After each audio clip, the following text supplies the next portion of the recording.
Guys, welcome to my channel. If you're new, my name is Din and I'm going to show you how to prepare your ingredients, mix the spices and then cook the dish.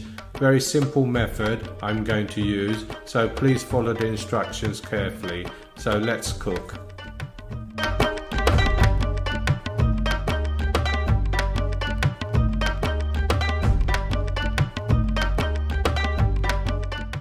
Hello everyone, welcome back to my channel. I'm Chef Din and it's been a while since I've posted any videos, but I'm going to show you how to cook this delicious meat and potato curry. It's cooked in a different method to my usual way I cook, mainly because I watched my auntie cook in this way and it intrigued me why she was doing it this way, because my mother used to cook it in a completely different way. So I'm going to show you how to cook this method, and as you can see you get this delicious meat and potato curry. This method I'm going to show you requires that we grind all our spices. So in a frying pan on medium heat, get all your spices together, and then what we're going to do is just toss them for about 2 to 4 minutes until they just slightly change colour, which means that the oils in the spices have been released. So I'm also going to use some of my Sri Lankan cinnamon stick, which I bought back from my trip, and I think must have over half a kilo still left. So if you can get some cinnamon, Sri Lankan cinnamon, I would say that would be much better for this process. So as you can see, after a few minutes the spices have changed colour a little bit. So now what we're going to do is just put them on a plate just to cool down before we grind them, as you can see here. Then put them in your grinder and basically grind them into a fine powder, which only takes a few minutes anyway. So that's how we get our spice mix ready. Then put that aside.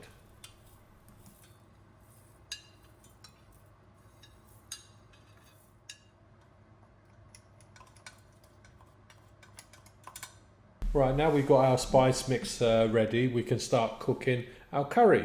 And now in a large saucepan with a heavy bottom, add your oil. I'm using just a normal vegetable oil. We're going to put in our bay leaves, our cardamom pods. That's about 1, 2, 3, 4, 5, 6, 7 of them. 2 blocks of garlic and ginger. This is what I make myself and just freeze it. It saves a lot of time when you're cooking. As you can see, the oil is very hot. We're cooking on medium to hot heat, so we're going to cook this down for at least 5 to 6 minutes until the onions are soft. I've added the salt here. That will help to release the water, and also green and red pepsicum. You can add just the green or the red depending what you have. I had both, so I thought I'd use it up. Now we're going to stir this and basically soften the onions for the next 5 to 6 minutes, I would say. Don't be scared when you're cooking. Cooking is not something to fear. You should enjoy what you're doing, because at the end of the day this is going to taste absolutely delicious, and the people you're cooking it for will enjoy it as well. So enjoy this moment you have when you're cooking. I've cooked for since I was 12 years old. I used to help my mum in the kitchen. So this method of cooking I'm showing you is one of my auntie's recipes. I first saw this back in the 70s, early 70s. I was only young at the time, but I saw my auntie put everything in one pot. That's including the meat and the spices and everything. But I've just adapted it a little bit by softening the onions and then putting the meat. As you can see, I've put in some tomato puree, which you can use a tin or you can use fresh tomatoes. Just grind it down, and basically I've softened the onions now, as you can see, and now is the time where we're going to add our spices. Nearly ready. It's looking just as we want it. Now is the process where we add our spices. I would normally add spices at the end, but I'm going to add them at the beginning. So that's our mix of spices gone in what we made, turmeric and chili powder. Now you can add a little bit more chili powder if you like, because this is your curry, so if you want it hotter you can. So I've added enough chili to make it between a curry and a madras, I would say, because I don't like it too hot. I like to enjoy my curry, and if I want it a little bit extra heat, I just have a fresh green chili with it. So there goes the meat. I've got a meat on the bone because the bone will add flavour to this curry. Some of you may think, oh, bones, but question is, the bones are very important when you're cooking curries because it gives it a lot of flavour. Now, just like when you're cooking chicken, I always cook chicken on the bone because it gives it flavour. Chicken off the bone is okay, but I prefer on the bone. So if you can, go for on the bone. It'll be more flavoursome.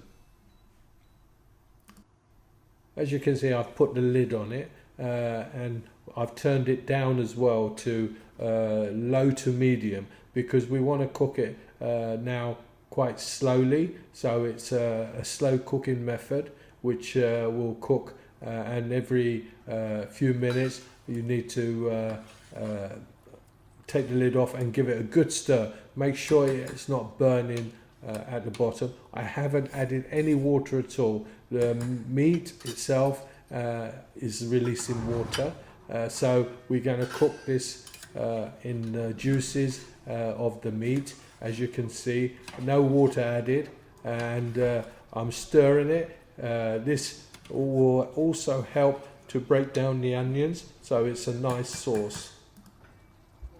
Now we're going to cook this for a good hour. So put your timer on and check every few minutes and give it a stir. As you can see, no water added and it's just looking great. And by stirring it every 3 to 4 minutes, all we're doing is basically breaking the onions down, making a delicious sauce.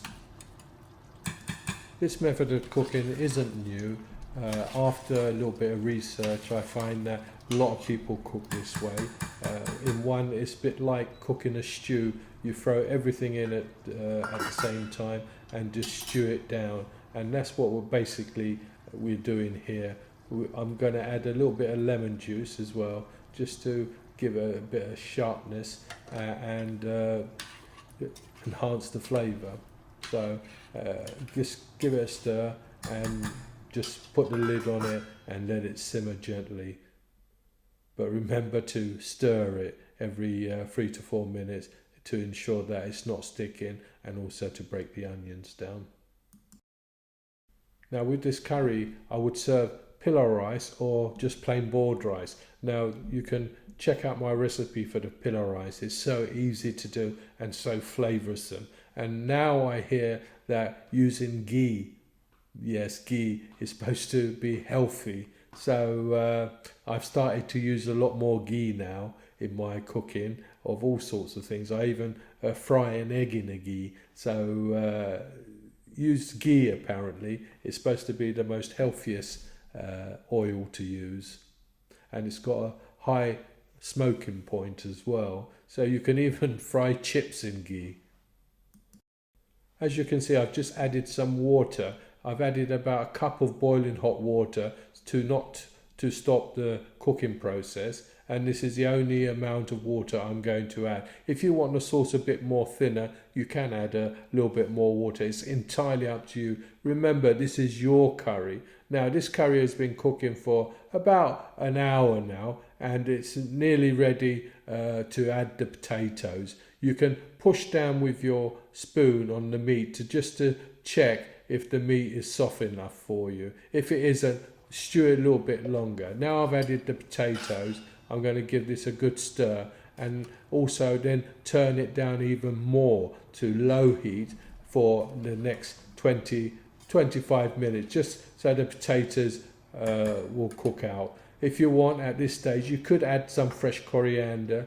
It's entirely up to you. Remember, this is your curry. You're cooking this for your family, so you can add whatever you like. You can add some tomato pieces as well if you like here. So in total, I would say I've added about a cup and a half of water. First I added a cup, and now I've added about half a cup, and that should be enough because the potatoes will take some of that water and you'll have a nice thick rich sauce. So this is my recipe, or should I say my auntie's recipe, for meat and potato curry. I hope you enjoy this curry, and if you do enjoy it and you like my content, please subscribe, because a lot of you are not subscribing to my channel. It helps it to grow, and I hope I will be posting more recipes for you to enjoy. And please let me know in the comments what you think on this dish, because it's very nice to hear from you all. I'm just going to add a little bit of kasuri methi. Just rub it between your hands and throw that in. That'll give it a bit more flavour. If you haven't got it, no problem, just forget it. But if you have, use a bit of methi. You can keep this in the fridge to keep it fresh, which I do. So enjoy my recipe, and I hope to see you soon. Bye for now.